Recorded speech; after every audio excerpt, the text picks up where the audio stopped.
very good morning, afternoon, and evening based on your location. And I will try my level best to make the session interactive and alive. So please bear with me for the next 45 to 50 minutes. I'm not going to be more very technical because we have a full of the technical pools available. We have a we have everyone here in the meeting. So they have more insight and they're gonna share some of the great insight of the complete DevOps processes, specifically with the Dynamic 365. So, I'm sorry. Do you want to improve your release processes? Maybe you want to increase your frequency of your releases, or maybe you want to increase the quality of your software. Perhaps you want to get rid of some manual process and more towards more automated approach. Whatever your goal, Azure DevOps can help you and is the solution for you. So I hope by the end of your previous 50 minutes, you will be able to learn what DevOps is, identifying what separate allied performers with the low performers. You will be able to identify what services Azure DevOps provided, how to set up a Azure DevOps organization, and so on. Finally, you will see the demo that how one-click deployment works. So I'm not going to much talk about the Dynamic 365 CRM, finance and operation, because we have the great lineup for that one. I can take a scenario where you have a Dynamic 365 portals, which is now the open source, and you need to work like a you need to use that one, not the cloud version. So how you are going to automate those kind of application, or just say a normal MVC application or ASP.NET Core application. So I'm going to put more focus on those aspects. So before we begin, I would like to briefly speak about myself. So my name is Amber Singh. I'm currently working with the KPMG Deutschland as a Dynamic 365 architect and a technical manager within Microsoft practices. Prior that, I worked with a PS in Vue and EA Games, and mostly in my careers, I've worked with Microsoft in a different product groups, global consultings, and the deliveries. I'm also 365 community mentor. Be not afraid of the DevOps. Some teams are born to DevOps, some achieve DevOps, others have DevOps thrust upon them. What is the DevOps? What does DevOps matter? Why now? How to achieve DevOps successfully? Those are the topics we would like to look at. Let's try to understand that how developers and the administrator or the operational works. You know how to implement the softwares. You have several releases of that software. And with the current industry scenarios, it's more frequent as people or organizations are adopting the agile practices. This puts a lot of pressures on the dev as well as the admins or the operations. And most often they are dependent on each other's, even a release of the small batch. And you guess what the outcome then. DevOps have many features and the tools to help a team to collaborate and improve its processes. For now, think of DevOps as something that brings together people, process, and products, automating software deliveries to provide continuous values to you and your organization or your customer. The contradiction of DevOps and like a dev and ops replacing siloed development and operational to create multidisciplinary teams that now work together with the shared and efficient practices and tools. Essential DevOps practices include agile planning, continuous integration, continuous delivery, and monitoring of the applications. So in a comparison between the allied performers and the low performers, allied performer deployed more frequently, more quickly with the fewer failures. This mindsets help them better adapt to change market conditions, experiment with the new features, and recovering from the incidents with the greater resiliency. DevOps give you path to become an allied performer. Even the allied performers changes happen gradually, often starting with the most immediate challenges or the pain point. And remember, adopting DevOps practices takes time. The 2019 State of the DevOps report is based on the research that provide the most comprehensive view of the growing DevOps industry. Accordingly to the report, allied performers deploy the codes 208 times more frequently than the low performers, and they have 106 times faster changes lead time from commit to deploy than the low code performers. Changes failure rates that are 7 times better than the low performer. As well, you can restore the services 2,604 times faster than the low code performers. These results show that by focusing on the DevOps values, teams are not trading speeds to market for the stability. They can achieve both at the same time. Azure DevOps is a product provided by Microsoft, and it literally everything you need to take an idea and turn that idea into the working piece of software for any language targeting, any platform. Azure DevOps provides several tools you can use for the better team collaboration. It also had tools to automate build process, testing, version control, and the package management. That's quite a bit to cover. We will get all of those tools eventually. So we have two flavors of the Azure DevOps, like Azure DevOps Clouds and the on-premise. So choose Azure DevOps Clouds for the enterprise-grade reliability, including a 99.9, like a 999% is SLA and a 24/7 supports, and get the new features every 3 weeks. Manage your own secure on-premise environments with Azure DevOps servers. Get source code management, automated builds, requirement management, reporting, and more. We will see more about them in the upcoming slides. So before jumping into the piece, let us understand what DevOps offer you. So Azure DevOps services and Azure DevOps servers were formerly named as a Visual Studio Team Services like VSTS and the Team Foundation Servers TFS. Both offering provided an integrated collaborative environment that support Git, continuous integration, and Agile tool for planning and tracking work. Azure DevOps Services is a cloud offering that provides a scalable, reliable, and a globally available hosted service. It's backed by a 99.9 SLE, monitored by Microsoft, like I have already explained in the previous slides. At the same time, like Azure DevOps Service is an on-premise offering that built on a SQL Server backend. Like companies usually choose on-premise when they need their data to stay with their network, or they want to access to the SQL Server reporting services, or that integrate with the Azure DevOps data and the tools. Although both offerings provide the same essential services, compared with Azure DevOps servers, Azure DevOps services offer the following added benefits. So it simplified the server management. You can get the immediate access to the latest and the greatest features provided and released on every 3 weeks from the Microsoft Azure DevOps teams. Improve the connectivity with your remote sites, or transition from your capital expenditures like server and the other stuff to the operational expenditures, which is the subscription, like from CapEx to the OpEx. So I would like to just show a few things on the browser, which is related very specific to the pricing model. And just give me a second. Let me just pop this for you. So I am not going to include the complete pricing tier in the slides, because for me, I found it really complex. So I would ping this URL over the chat window after the session, and you can have a look for that one. So we have one pricing tier available for the DevOps services, which is a cloud one. The second one is the Azure DevOps servers.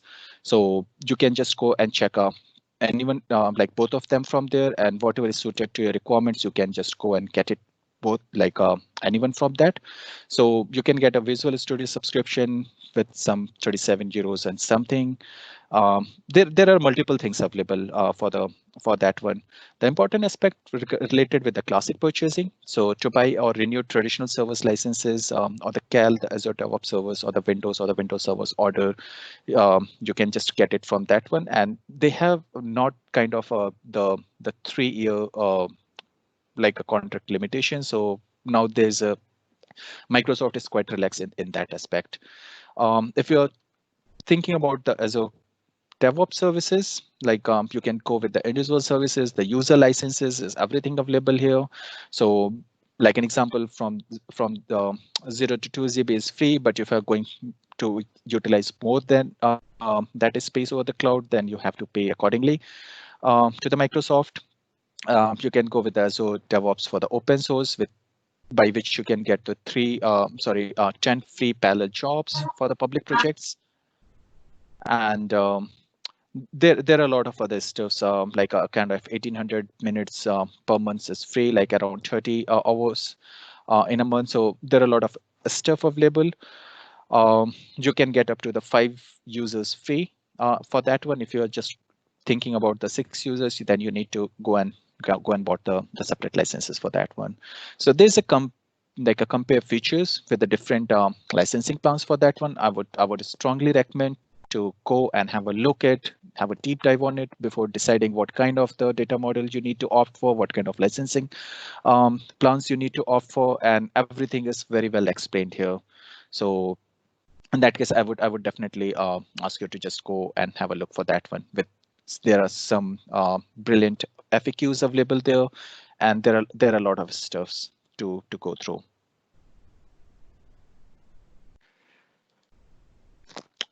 So, like your organization supports a critical business application deployed across globe in the multiple regions. Each deployment currently takes around 13 weeks on average, and it required the most senior technical elements or the members to be on site with the deployment team to fix the many unpredicted issues that come up. Like I used to travel when I was in Microsoft to every customer location, and even now also at the time of the deployment for a couple of weeks or couple of days for sure, because of maybe customer get the confidence, but this all happens because we don't have an automated process that time. And maybe it's like the for some instances customer was not agreed or they haven't planned well, or maybe their leadership, they don't have those kind of the mindsets. I'm sorry. So like to land this kind of changes to the major culture shift must occurs, as well as a process to identify the pain points and those activities they don't add values, because these activities need to be optimized or eliminated. DevOps refers to replacing the solid development and the operational to create multidisciplinary team that work together with shared and efficient practices and the tools. There are three things required to make DevOps happen. The first and the far most important is the culture component, tools and technologies, and then architecture. So the first pillar is our holistic view of the DevOps is a culture, and culture is the essential foundation of the DevOps because it required a growth and the continuous learning mindset to succeed. Leadership support is one of the critical element to the success.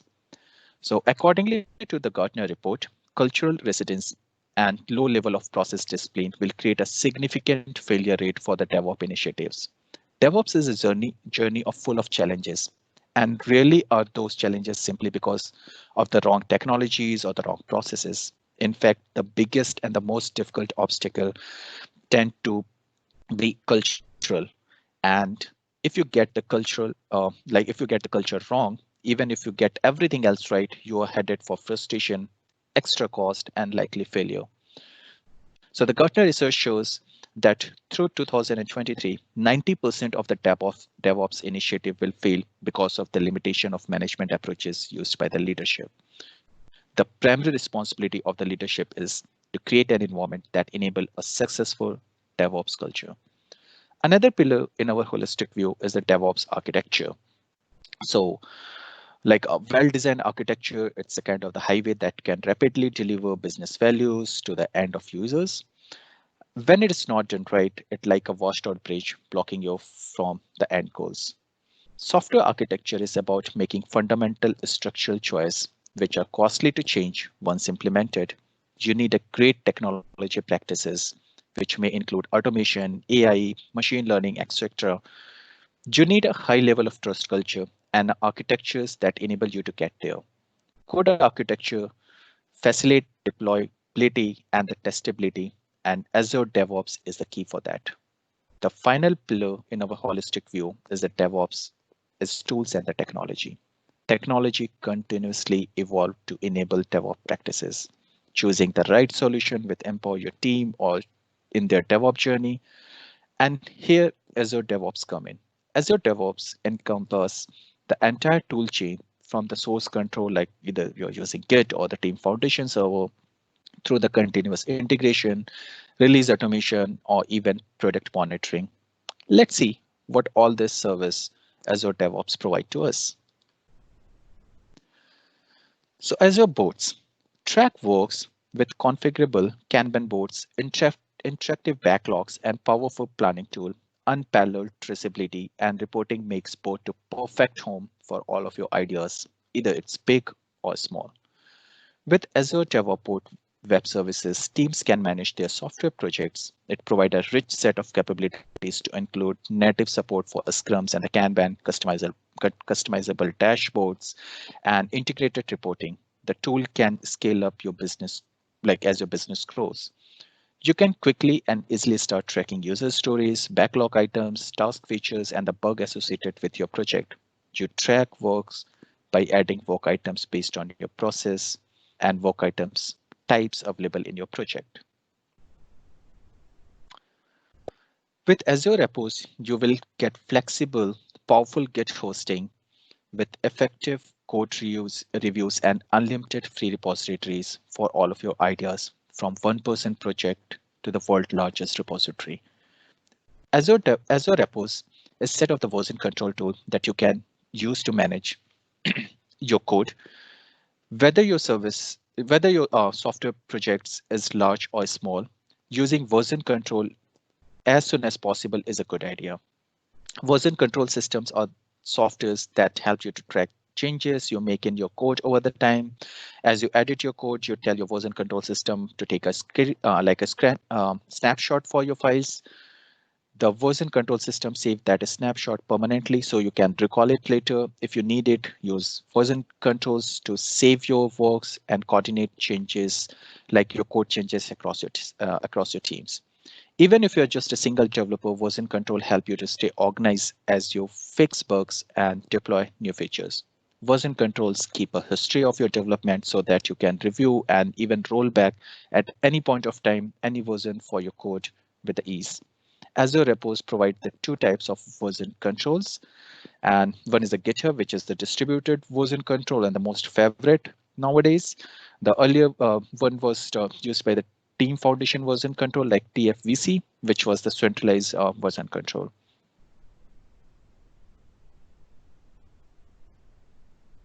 Okay.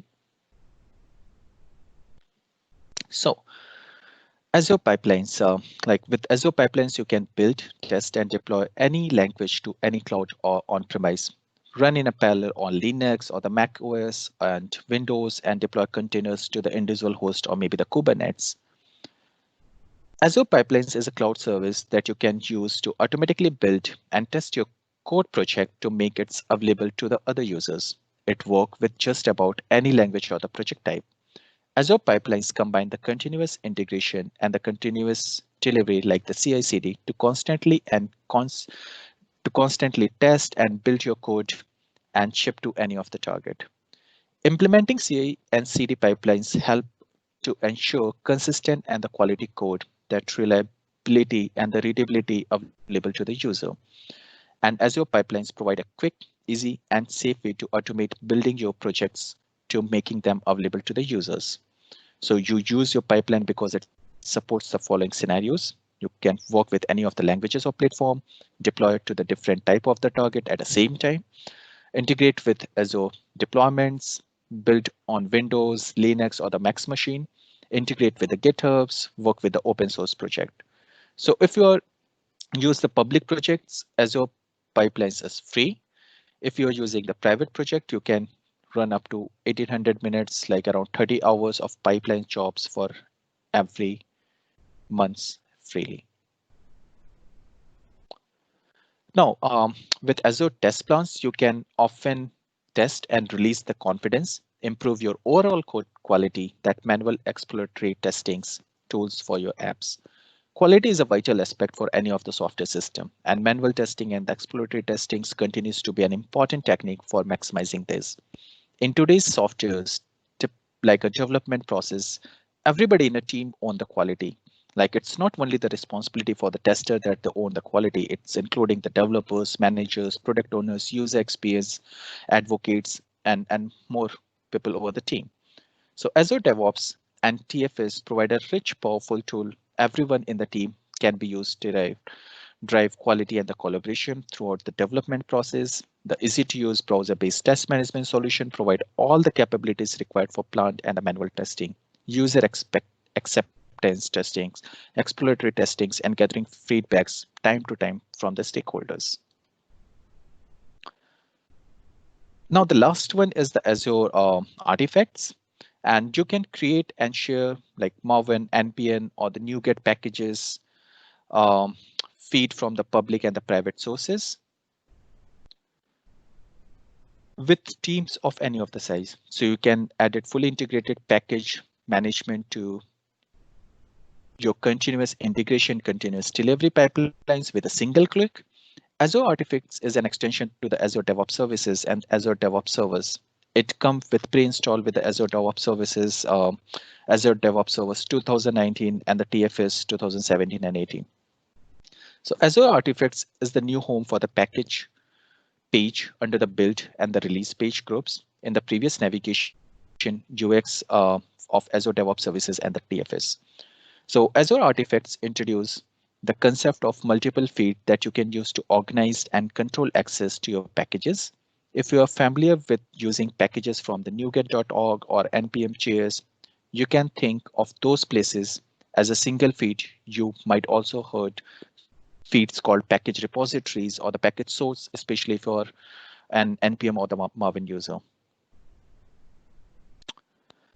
So extension marketplace, like they have access of 1,000 plus extensions, or maybe you can create your own. You have a time trackers, Docker integration, Slack integration, Sentry, GitHub integration, and you just name it. And the connectors are available in the marketplace for the Azure DevOps. You can check the complete list by visiting marketplace.visualstudio.com/Azure DevOps. So just an example, like if you're focusing on the code, then you can use the Eclipse, you can use Zira, Git. If you're building, you can use Maven, you can use Gradle. If you're testing, you can use JUnit, SE, like a Selenium. If you are on the release, you can use the Bamboo, or you can use the check-ins. To monitor that, you can use the Splunk, which is one of the very popular tool. You can use Nagios, Census. So there are a lot of stuff already available there, like depending what phase and what kind of the extension you would like to that. So if you need to deploy, you can go with the Puppet, you can go with the Chef, you can go with the like a Salt stack. So it's available for you. You just name it and it is available there. And there is again an advantage, like you can create your own connectors. So it's nice way to explore that thing. Now take a baby step to start with the DevOps. First thing, you need a project. So you need to visit to the dev.azure.com, and from top right corners, click on the new project button. From the pop-up, you need to be very wisely to select from available options. So you have a public and the private. I will show you in the demos as well. So public, for our organizations, we disable it. We don't want to create a public like a public solutions or organizations. You can just go with the private one. And then you have a version control. You can just check with the Git, and you have a VSTS. You have the work item processes. You can explore that. You can just go and explore the organization setting if you're the admin. So a lot of the stuffs are already there. So if you're talking about the work item process, like an example, you have a capability maturity model integrations like a CMMI, and this is really a large organizations, and like it used to for the large organization, it's a kind of the complicated, which I felt it. You have a scrums that depend on the scrum master who led the scrum teams. The scrum master makes sure everybody understands the scrum theory, practices, and the rules. So if you have a scrum master, then someone who's usually received some of the training or the certification, you can opt for that one. Agile, that seems like to be obvious choice since people always talk about Agile, but it has a few more things to consider than the simplest option, which is the basic. Well, basics, it's simple, but give you enough power to start going efficient planning right away. And that's why we can pick that too. So in a basic workflow, you can move your work items from to do to doing to done. You can create your own work items process templates based on the existing one. So you can extend that actually. So if you need to go with the Agile with some more modification, you can just create a copy for that one, and you can extend those two. So let's directly jump into the system now. And I would like to show you again, browser. So this is something I available. So you just need to visit to the Azure dev.azure.com, and then you let me just quickly go to the home page. And your organization is the key parameter or the unique parameter here, and it identify with that one. So if you're creating the another organization, it need to be a kind of the unique URL or the unique name for you. And you can go and explore the organization setting. Let me just quickly show you. So you can just check, okay, what all the overview of your organization, like your privacy URLs. You can add the time zones. You can change the owners if you want. If you're the global admin, you can delete the org as well. You have a project, so you can create a number of projects, how many you want it there. You have all the users landed here, so you can change their roles, their permission and everything. The most important aspect is the billing, so always have a look for that one, and it's really useful. So you can change your billing, you can configure it that. And like an example, if 1800 minutes, okay, I don't want to just go with the paid parallel job, so it's 0. The basic user license are 5, so I can go with that. If I just need to extend like basic test plans, I can extend with the start free trials. So a lot of stuff is already available there, up to 2 GB is free. So I'm using that one for the artifacts, something like that. You can go with the auditing. So if someone is making any changes, you can always have an audit log. You can export those log in Excel. And then you can set the global notification. If there is some changes, you have some planned or something, then this is gonna notified you. You can get the users that, okay, what is the current like analytic or the insight for that one. So you can get all the users for that. You can definitely check the extensions. Like if you installed any of the extension from the marketplace, you can go and have a look for that one, as well as you can just go and explore the Azure Active Directory. So you can connect it, you can disconnect it, and something like that. So you can set the policies and the permissions, like you can implement and derive the securities from here. So an example, I created the groups here. I can derive all of those permission sets. I can set the policies.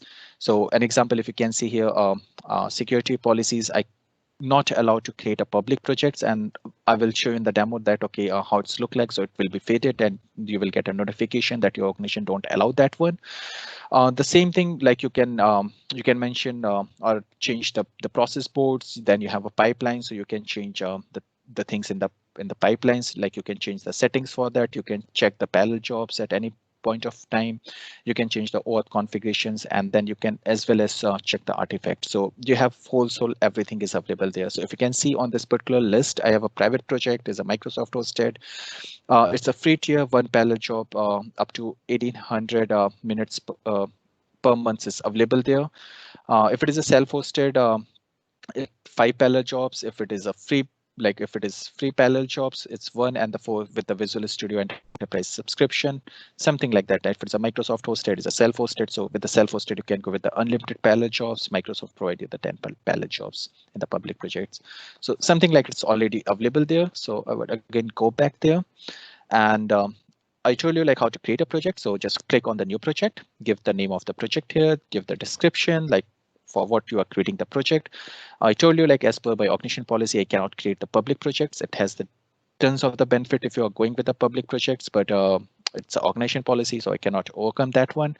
You can then opt for the private one, and you can just click on the advanced, and here you will get more stuff. Like by default it's Git, so you can choose in between from the Git and the Team Foundation version control. For my demo, because I opt for the Team Foundation version control. And the second thing is, like you have a work item process, so you can choose Agile, you can choose Basics, CMM, Scrums, and you can get your extended work item processes as well here. So you can opt anyone from that. So the moment you choose, everything will be okay. You just need to click on the create. So I just created this DevOps CI/CD project for that demo purpose. So let me just open this one.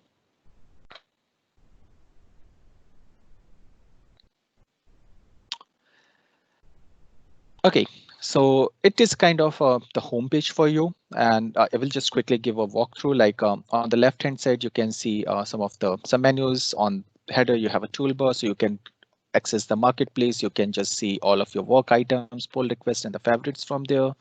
You can get the instance help. You can, if you want, you can make the changes on your profile, like if there is any changes you need to change the time and the local, you move to the different location for project work, you can definitely go and change it, so you will be in the sync with all the timelines.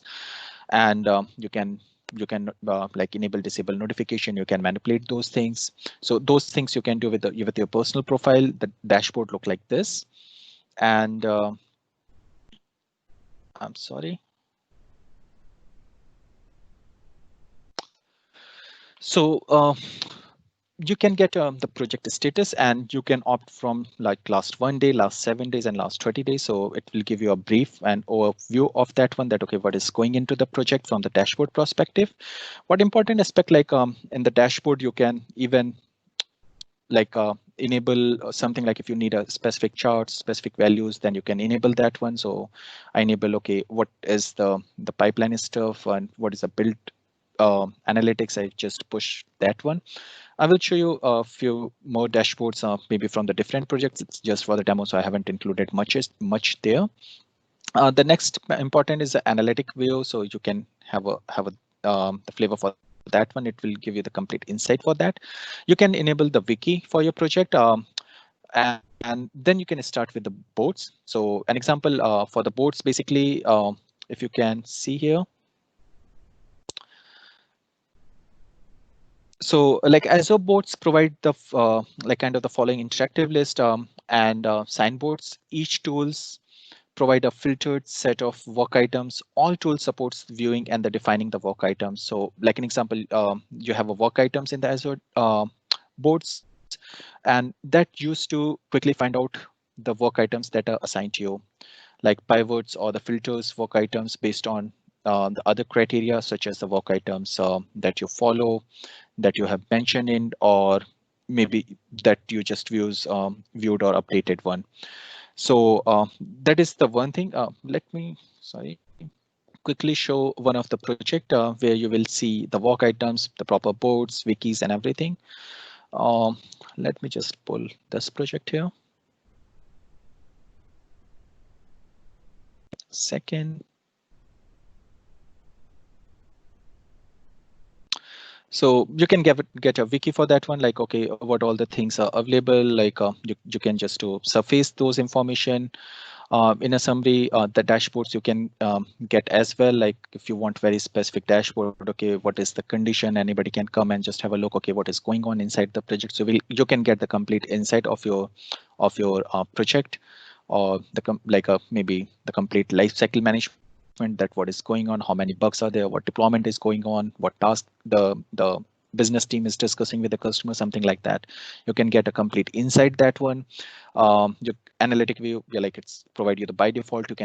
You can even just provide the wiki, because if you're working for the customer, definitely customer also have an access for your DevOps, because they can raise a bugs or something. They can work on the work items.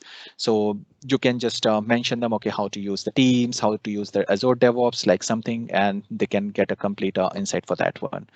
So I was talking about the Azure boards. So the work items are like I have already explained. So you will get a complete list of the work items, like last 30 days or whatever is assigned to you.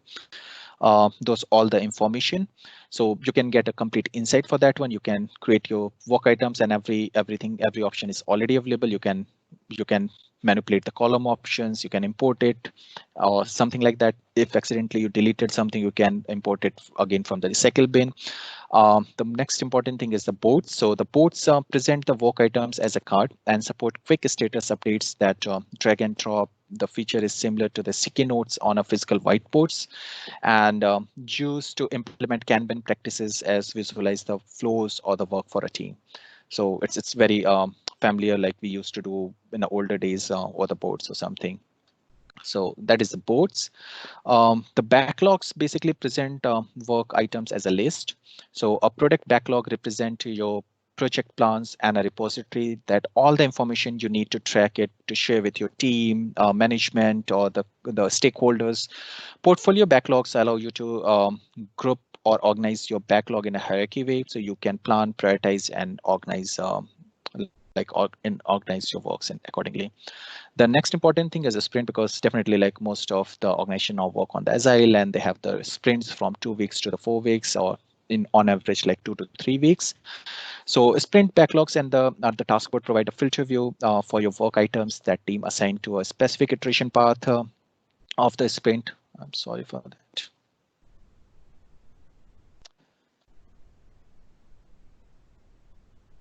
So from your backlog to you can assign the works to an iteration path from using just a drag and drop. You don't need to write a code. You don't need to just go much in that one. You can then view that work as a separate sprint backlogs. You can implement Scrum practices and so on. And then you have a queries. So queries are the filtered list as work item based on your criteria that you define by using your query editors, and use a query to support the following tasks. Like you can find out groups or the work items that something is in common, or you can list work items that is purpose of sharing with others or doing bulk updates, triage a set of items to the prioritize or assign, and create a status or trend charts that you can add to the dashboard. Like you can just go with a shared one, or you can just create your own one. So it is altogether available to you. So if you have something favorite, you can see in the favorite. If it is not, then you can see your own queries. You can see some of the shared queries, which generally created by the leads or the managers, where everyone can have a simplified views. So this is somehow more or less is available for you. Now go to the repos, and for the repos, I would quickly go back to my CI/CD pipeline project.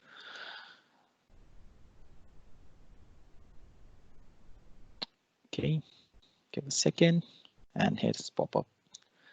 So I just explained you about board. Now you can see the repos because I use the VSTS. So I have the file change it self set. If you use the Git, it can be changed accordingly. And if you're using some of the external marketplace extensions, then those will be added into this one. So like you can see your files, you can see your change sets, like what all the change set you did. If you created a shell set, you can get all the insight from a common place. So the other important aspect is the pipeline. Like if you're on the pipeline, which is I would focus more on that one. So you can create your own pipeline for your CI/CD stuff. You can so suppose like an example, I have two pipelines here. Like one is for my DevOps CI/CD for the continuous integration aspect, and the second one is for the legacy systems. So you can go and change or create more one. I will explain a bit more into that one in a moment. Then you can go and create a kind of the global environment settings, and then you can share with like in your pipeline stuff, or the release pipeline is basically like pipeline is basically for the continuous integration. Releases is for the deployment. So if I have a CD aspect, then you can create your own releases. You can edit this. You can add the new one, and it's pretty much flexible. And we used to see this complete CI/CD stuff throughout the day. So I'm not going to put much focus on that one. Then we have a call of the library. So if you have something, you can create a kind of the common variable groups here, and you can put it in the library, and then you can use it everywhere. Like suppose you need to pick a build from some common places, then you can just keep it in a variable group, and then you can keep using that one as a variable group instead of just putting the hard-coded values or something. You have a task groups, you have a like a deployment groups. It's not created yet, but you can have a look for that one. So you can even create the task groups and the deployment groups. The white source bolt, I have included one of the free marketplace extension, and it's more for my code quality stuff. Like we already saw the Sonar cubes and others, like Pradesh already explained that thing, but I just give a quick view of that one. Like it's a free version of the white source. You can get the paid version. So what is my vulnerability score? It's high. My code is definitely not good. Honestly, I'm not sure why, because I haven't changed anything. It's the code provided by the Microsoft. I just use the normal ASP.NET MVC application and host it there in the repos. But in short, like you can get a quick overview, and for me, like it's kind of the really helpful. Like you can get a complete vulnerabilities, you can get the description, how to fix that one, and it's give you the complete insight. And I found really helpful for that one. Um, so you can get for the paid version also, like you will just Google it and you found out the complete detail for that one. So something you can get it there. Then you can move to the test plans. As we know, like it's play the vital role or the important role when you delivered any of the software products. So you need to just go, you can create the test plan, you can see the progress reports, you can parameterize this for the different environments, different systems, or the machines specific, or the operating system. You can make a configuration there, you can check the runs, you can go even the load test, and then finally the artifacts. So I haven't pushed anything there, but you can definitely go and just create anything if you need for the GitHub or the other marketplace like the NPMs or somewhere. So you can connect and go there. Now I would quickly move to the pipeline. And before moving to here, like I would quickly show, let me just click one of them. To see the insight. So it will give me the complete insight that, okay, how many times the build runs and everything. You can even get more details. You can retain it. You can just to check the more details by clicking on that, and you will get the complete log for that. If you are in the dev one, or if you're thinking that, okay, it's maybe failing because of something before before triggering this pipeline, you can just enable the diagnosis log. You can get the complete insight out for that one. So it shows my related stuff, like, okay, 0 work items are assigned or correlated with my check-ins. One item is published. I can see my test coverage there, when it is started, what would be the duration, and the complete the complete repository and their version. So it's 500. It's a random one provided by the Microsoft based on those agents. Like based on the agents. So you can get this one on the release one. You can see, okay, there wasn't pipeline, but it's correlated with this release. You can see the extension. So like for me, like my Sonar Cloud Analysis report says it's passed, it's not failed. You can see the code coverage. Currently haven't included anything, but you can include it. And then again, you can see the white source build report. So you will get a brief and the concise reports there, and you can act accordingly if you think that, okay, something is not good, and it's the common responsibility from the operation, because it's not everything dev did wrong, but there might be something missing from the operation. So you can get those reports as well here. So this is something which I would like to explain for the pipeline. Let me just quickly show you the release. So in the release, again, like you can get okay, how many releases you have. So you can get the detail if you have something like what the releases happen in the recently. So you can get the details of that one. If you need more insight, you can go on the specific release. You can create your own release from here. Like an example, if I just need to specifically release this particular a specific CI stuff, like specific pipeline, you just click on the create release, and just a second, let it to pop up. Just bear with me for a sec.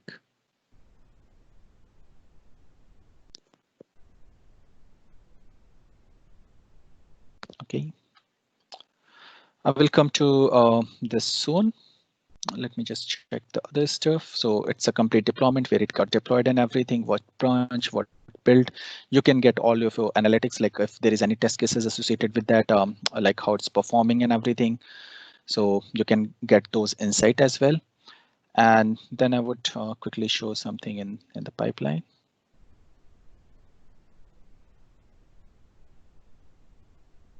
Okay, just let me see if my internet is properly working. It's a bit slow, but it's fine. So an example, I just need to go for this one. Okay, so you can run the pipeline manually from here, and you can manage the security stuff. You can rename, or you can move it to the different way. And what I would like to show, the edit one. So edit should be there. By the time it is loading, what I need to do, I just quickly open my project on like on the browser itself. I just need to make some changes so I can show you like how it's work and implement it. So an example, 365. Sorry for that.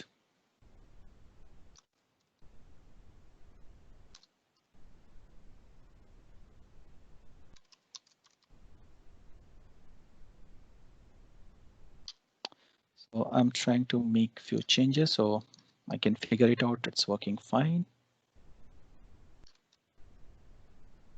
And then check in the solution. And here I can just say, okay, what the changes I did, maybe a comment. If there is any work item, I can associate with that particular work item. For now, I'm not going to associate with anything because I don't have an task here. But it's always wise to just associate any of the changes with the work item. So you can even after changing, you can resolve or associate, like you can make in a two-way, and it's always associated with that, and you get a clear picture. Okay, with this change set, what all the work items do you associated? So if there is any bugs coming or if someone is trying to review that one, it's always give you the clear picture to them. So what I did meanwhile, I have just checked in this one. I will look into the pipelines meanwhile. So maybe I just need to close this for a sec.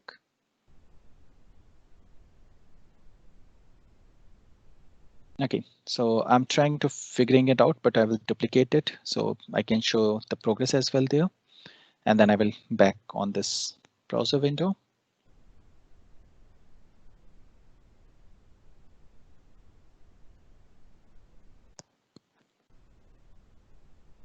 Okay, just give me a second.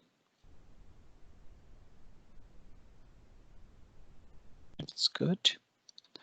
Okay, so here, like you can just add as much, like the first thing as a container, you need to use the agent, and then you can add as much as the task you want to make automate.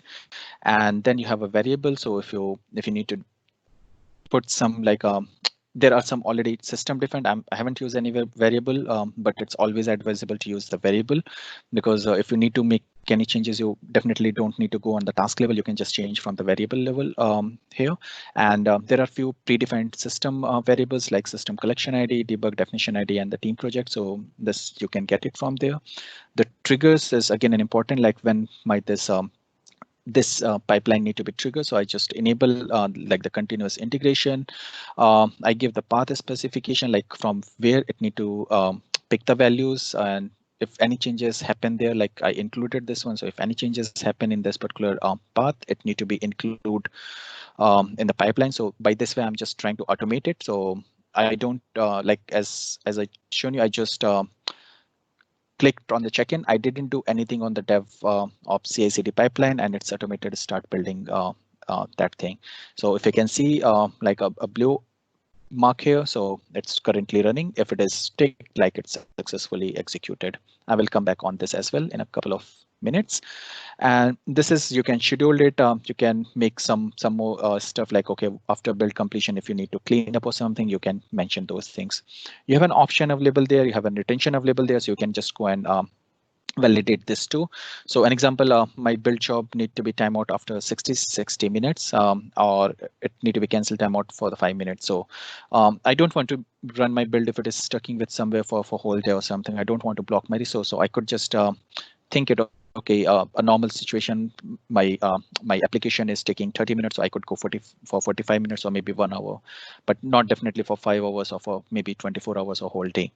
So if it is not building in those duration, definitely just give the timeout, and in that case, fail the build and notify to the particular stakeholders. So I can make some more changes here. I can enable the queues for starting building, like as soon the eligible agent is available, and I can make the changes from there. I can automatically link the new work items in the builds, like it will create a new work item, and it will suppose you have included one. At the moment when I was doing the check-in, there was an option for the associate change sets or the task. So if I just add one of the task from that particular list, it will create a associated task against that one, and it will notify, okay, there is some change set associated with that. So it will give you the picture for that.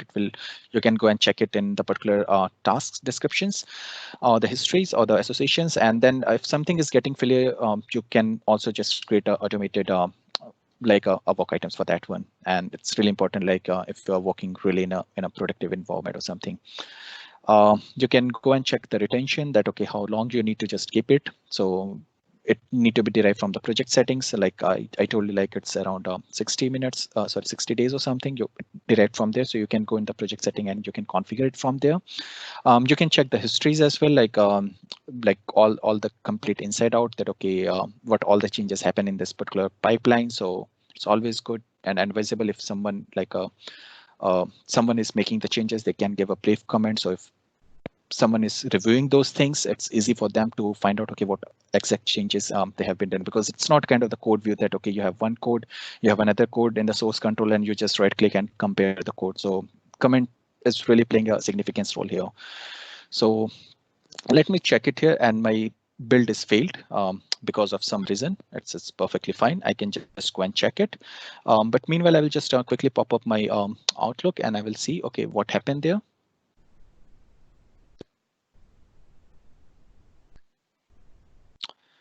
So if you can see here, it's run for the 3 minute, and it's a task failed with the status, with some validation, like some validation issues here, something like that. And it's only possible to rebuild the past in a chronicle order. So let's me try to again check in something, and let's see that one.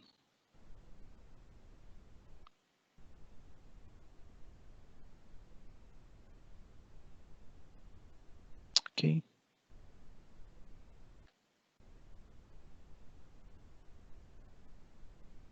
You just need to click it. You can do it as well as from the Visual Studio. I found the browser much easy and convenient, so I can do it from here.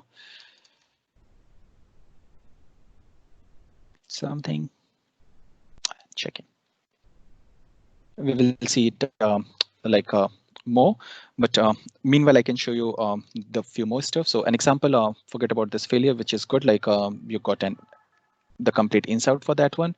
So this one, the previous run, which I just did a couple of hours ago, it was successfully built, and I can see the results from there. You just like all of the admin, you need to set up those things, that okay, who can see all of the insight, like about the build runs, the complete progress, if something got failed.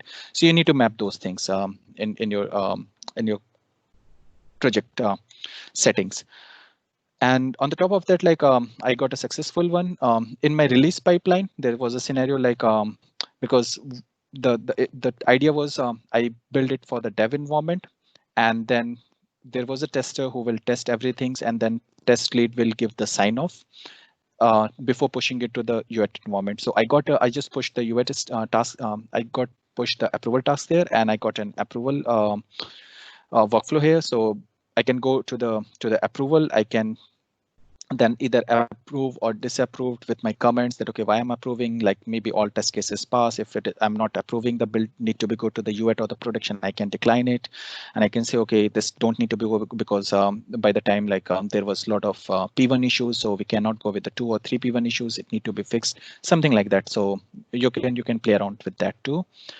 And let me just check again by refreshing this one. What is the status for that? And then I will show you something in the release pipeline, like how this approval stuff I have injected for that quickly. So you can go there, you can edit it.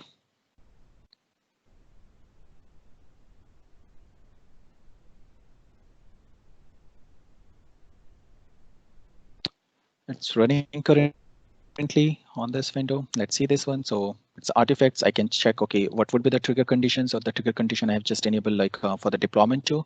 So if something got in the particular branch, it will found something, then it need to be trigger. So I just enable this.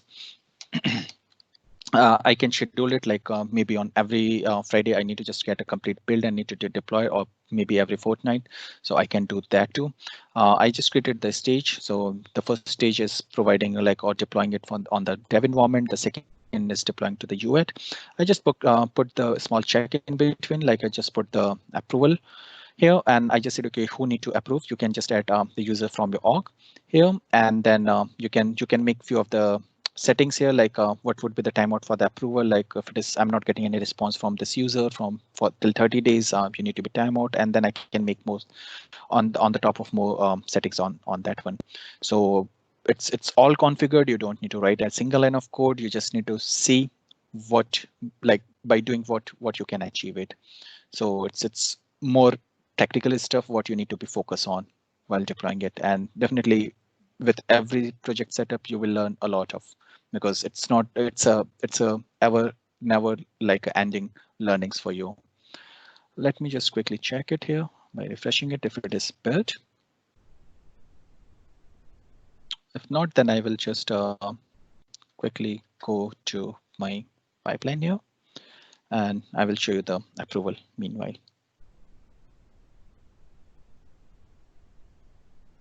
Okay. So what I'm gonna do, I just create a new release here. And I just pick the like where I want to release. So maybe on the UAT I want to release, what kind of the build I want to release, maybe the latest or whatever. I can give a release description that we need to push to UAT, kind of create, and then you just need to wait for a sec. Let's refresh it.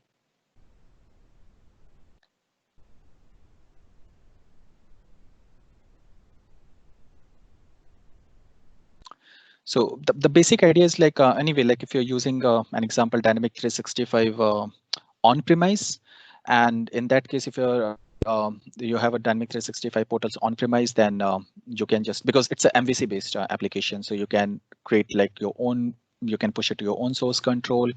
You can just set up with your Dynamic 365 instance, and you can then automate this kind of scenarios for your CI/CD stuff. So every time nobody need to just put everything if there is any code changes or something. I would again quickly show you. So I just got an intimation that my build is successful here, and I can see the results here. And at the same time, I got an for the approval one. So an example, I just click on the view approval, and it will just land me to the approval page. Just quickly check it, and just quickly refresh by the time it here, because it's a dev, and I should see the results there. Okay. So if you can see, like here, 365 Saturdays I have updated here, and the changes are getting reflected. And next is here. I can just quickly check. I have a couple of minutes available. So I can click on the approve or the disapprove from here. It's up to you what you want to do. So I want to approve it to the next moment. I can give my description or the comment. Okay, I want to approved, or okay, testing done or something like that with all of the notes. Sorry. And if I can approve or disapprove, like I can approve or reject, and then it start with the next staging that, okay, it will deploy on the UAT. At the same, I can put check between the UAT and the production too. So this is more or less which I was about to talk to you. So I have just compiled a few links here, and it will be very useful for your DevOps journey. Like it must go links there. I'm really thankful to all of you to spend your valuable time today, and looking for your positive feedbacks and suggestion. Please scan the QR code or use the short URL mentioned here to access the feedback form. It will not take more than 20 seconds, believe me, to provide your valuable response, but it really means a lot to me to improve myself in the upcoming sessions. So thanks again, Ambesh. And again, a great walkthrough of the features of Azure DevOps. We have hit the end of the hour already. There are a couple of questions, so let's quickly answer a couple of questions. Sabjan Sama is asking, hi, can we limit users from not creating public projects in an organization as part of governance? That's the first question by Sabjan Sama. So I didn't get it. Like the question is, can we create the public projects, or we can't create that one? Is there a way to limit users from creating public projects? Honestly, I haven't found any configuration value with the best of my knowledge that we can limit it. For me, I think if you are going for the public project, you can go and opt for that via the organization policies. So you can like allow or disallow the creating the public project, but I don't think so. There is a limit. Maybe Abhijit is asking a very, I say, a question which I think is on a lot of our minds, most of the world's minds, in fact, is which tool is better in your opinion, VSTS or Jira? It's a very tricky question because for me, if I know anything, even if it is a complex or like complicated, I would always go for that one because I have a confidence level on that stuff. So I was using Jira for most of the project. I'm using like VSTS. I found more comfortable in the VSTS, but I cannot say okay Jira is bad or something like they have own their different characteristics. So there are something good in the VSTS, there are something good in the Jira. So I can just send the brief comparison between those tools over the chat window after the call, and maybe I can just pick quickly the next question. I think it would be really good to actually cover a session actually on user story management. I know it's not a developer session as such, but I think there would be value in a comparison between the features of user story management because I think it is a common use case. And in fact, so there's a question by Dash asking, what is the rollback mechanism in Azure DevOps? I guess we can catch that up in the following sessions. Wales answering, you can redeploy a previous version or invoke a special rollback pipeline.